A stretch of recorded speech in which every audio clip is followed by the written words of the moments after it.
ये सलाम है उन दर्शकों के लिए और उन हजरात के लिए कि जो मुझे देख रहे हैं, कि सलाम प्यार को, चाहत को, मेहरबानी को। सलाम प्यार को, चाहत को, मेहरबानी को, और सलाम जुल्फ को, खुशबू की कामरानी को। सलाम गाल के तिल को जो दिल की मंजिल है, और सलाम आपकी चढ़ती हुई जवानी।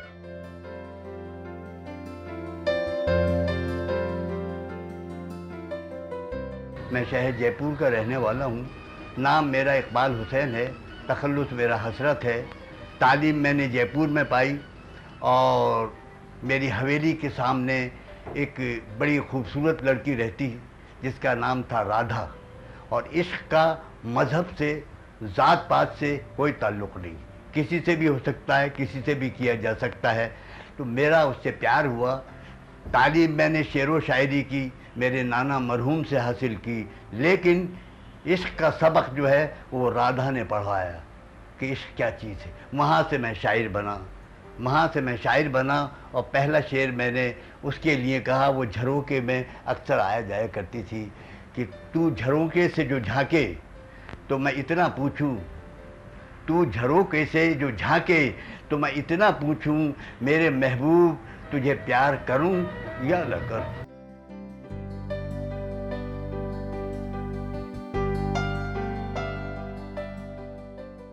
मैं उससे बिछड़कर बम्बई आ गया नौकरी के लिए। इस चमड़े की झोंपड़ी में जो आग लगी थी उसको बुझाने के लिए बम्बई में मुझे नौकरी मिली।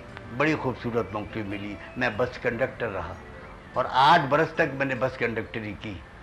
इतनी खूबसूरत नौकरी कि मुझे दुनिया की सूरतों के जलवे उसमें मिला करते थे। एक आता था, एक जाता था, एक आता था, एक जाता था। लेकिन इतना मुझे याद है कि मैंने कभी खूबसूरत लड़कियों से, किसी हुस्न से टिकट नहीं लिया। मैंने यही कहा कि तुम्हें अल्लाह ने इतना खूबसूरत बनाया है, तुम्हें धरती पे बुलाया है मेरे देखने के लिए, मैं तुमसे क्या टिकट लूँगा। और वो सलाम करके मुझे चली जाती थी। उससे मुझे बहुत इंस्पिरेशन मिले।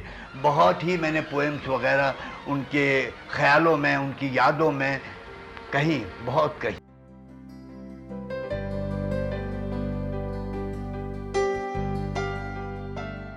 और उसके बाद मुझे राज कपूर साहब ने अपने यहाँ रख लिया। वो भी एक करिश्मा है कि किस तरह से मेरा चर्चा वहाँ तक पहुँचा और राज कपूर साहब ने मुझे बुलाया।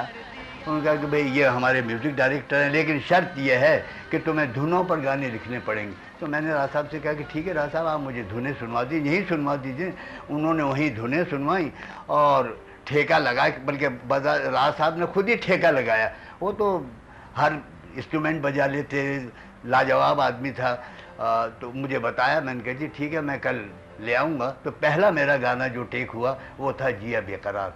लड़की किसी का इंतज़ार कर रही है, कोई शहरी बाबू कहकर गया है कि मैं इस साल बरसात में ज़रूर आऊँगा, और वो नहीं आता है। गांव की लड़की थी, वो जब मोहब्बत करती है तो मिट जाती है, वो शहर की लड़की की तरह से बेवफा नहीं होती। और वहाँ पहला गाना मेरा टेक हुआ कि जिया बेकरार है, छाई बहार है, आजा मोरे बालमा तेरा इंतज़ार है। सर जी, आज तक ऐसा क्यों होता है कि इस ज़माने में भी लोग पुराने गाने सुनना पसंद करते हैं? भाई साहब ये बात थी कि मेलोडी होती थी, एक दर्द होता था, सिचुएशन के ऊपर होते थे।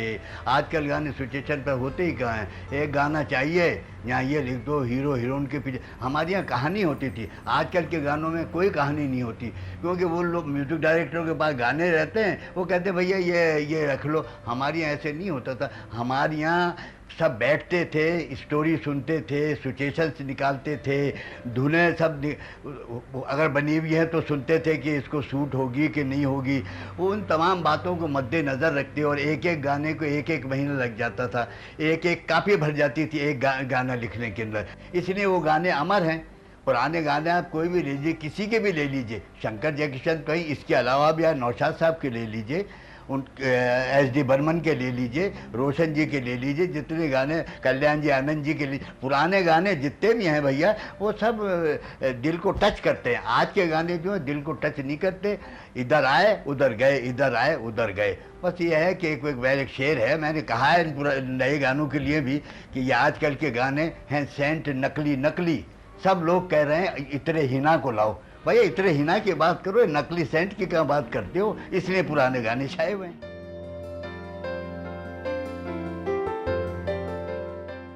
एक और गीत था आपका, ये मेरा प्रेम पत्र पढ़कर संगम का। ये तो भाई मेरी मोहब्बत की पहली चिट्ठी थी जो राधा के लिए मैंने लिखी थी। सबसे पहले मेरी चिट्ठी ये थी। आज अमर गाना है ये मेरा प्रेम पत्र पढ़कर, कि तुम नाराज न होना, कि तुम मेरी जिंदगी हो, तुम मेरी पत्नी।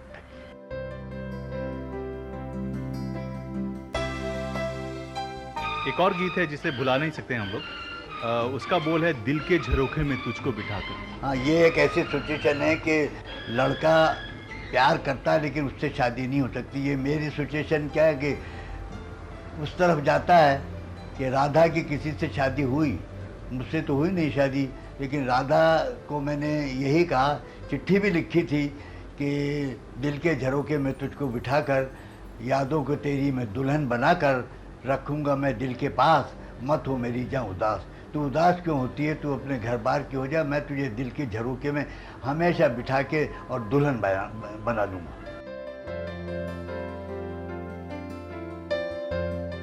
आपके ज़माने में भी सेक्सी गाना लिखा जाता था? हाँ, हमारे गाने में बहुत सेक्सी गाने लिखे जाते थे, लेकिन हम अदब के दायरे में रहकर लिखते थे गाने। ऐसा ना हो कि बिल्कुल ही वो चीप हो जाए और लोग कहें छी छी क्या गाना लिखा है। एक गाना था वो भी बड़ा सेक्सी था, जिसमें सांसों का बड़ा खूबसूरत रंग का था, वो जिस देश में गंगा बहती है, जिसमें सांसों का जो इस्तेमाल राज साहब ने कराया था, वो मैंने प्यार किया, हाय हाय क्या जुर्म किया। वो गाना बड़ा सेक्सी था। पानी में सांसें पहली दफ़ा आई थी इंडस्ट्री के अंदर, कभी आज तक सांसें के तैरने में, डूबने में, जब लड़की उभरती है तो सांसें कैसे हो जाती हैं। वो उसमें एक अंतरा था मेरा कि जब जब तुझको देखूं आने लगे अंगड़ाई, धीरे धीरे आखिर बंद कली मुस्काई। तो सेंसर ने कहा कि भाई ये तो गंदा है। राज साहब ने कहा गंदा हो ही नहीं सकता, लड़की औरत तो कली की तरह से होती है, धीरे धीरे फूल बनती है। मैंने कहा राज साहब आप मुझे ले चलिए। मैंने बहुत समझाया लेकिन वो माने नहीं, वो उनका ख्याल गंदगी की तरफ ज़्यादा गया। तो मैंने कहा ठीक है, आप बाजिद होते हैं, इस गाने को निकालने तो नहीं दूंगा मैं, कुछ भी हो जाए, आपने पिक्चराइज कर लिया है, मैं मुझे दिखा दीजिए पर्दे के ऊपर। लिप मूवमेंट का है वो, मैंने कहा मुझे एक दफ़ा सुना दीजिए, दिखा दीजिए। तो उन्होंने दिखाया तो मैंने मन की कली मुस्काई कर दिया। लिप है, बंद कली मुस्काई, मन की कली मुस्काई, तो वो बिल्कुल फिट हो गया। वो सब लोग खुश हो गए, नहीं तो गाने ही निकाल रहे थे। हसरत साहब, आप जाते जाते हमारे दर्शकों के लिए कोई दो पंक्ति सुनाएंगे आप? भाई मैं सुना देता हूँ। मेरा पैगाम मोहब्बत है, जहाँ तक पहुँचे मैं तो मोहब्बत का कायल हूँ, सीधी सी बात। मैं मुझे और झगड़ों को जानता ही नहीं हूँ कि हमारे देश में क्या हो रहा है, क्या होगा और क्या हो जाएगा, वो मुझे नहीं मालूम। मैं मोहब्बत का शहदाई हूँ, उसका दीवाना हूँ। उसके लिए सुन लीजिए, एक हसीना को महफिल से जाते हुए देखा तो मैंने कहा कि ज़रा ठहरो तो सही देवी, कहाँ चली? वो मैंने उस पर कह दिया 4 लाइनें कि चाल से मस्तियाँ बरसती हैं, चाल से मस्तियाँ बरसती हैं, अखड़ियों में सुरूर बादा है, बन संवर कर कहाँ चली हो तुम, किसकी जान लोगी क्या इरादा है। चाल से मस्तियाँ बरसती हैं, अखड़ियों में सुरूर बादा है, बन संवर कर कहाँ चली हो तुम, अरे किसकी जान लोगी क्या इरादा है।